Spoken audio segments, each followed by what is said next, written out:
అందరికీ నమస్కారం. కృష్ణం వందే జగద్గురు. హిందూ సాంప్రదాయంలో కృష్ణుడి ప్రత్యేకతే వేరు.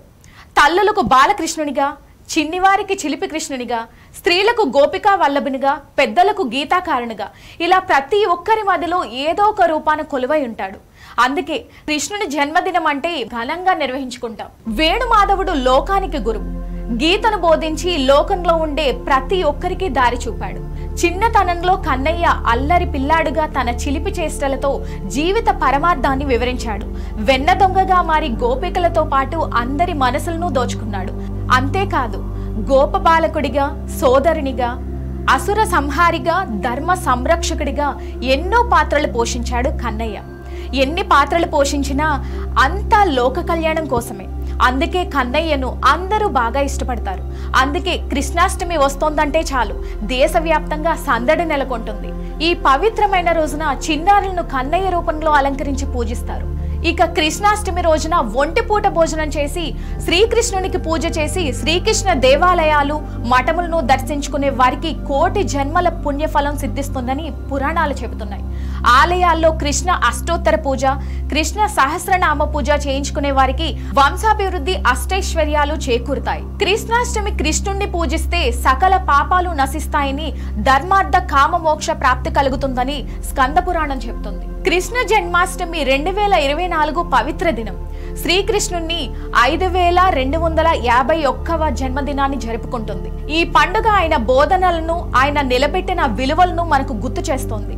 ప్రజలు ఆనందం మరియు భక్తితో ఆయన్ను గౌరవించడానికి ఒక చోట చేరినప్పుడు అతని పాఠాలు మన జీవితంలో మంచితనం యొక్క ప్రాముఖ్యతను ప్రతిబింబించే అవకాశం ఉంటుంది.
ఇండియన్ ప్రేక్షకులందరికీ శ్రీకృష్ణ జన్మాష్టమి శుభాకాంక్షలు.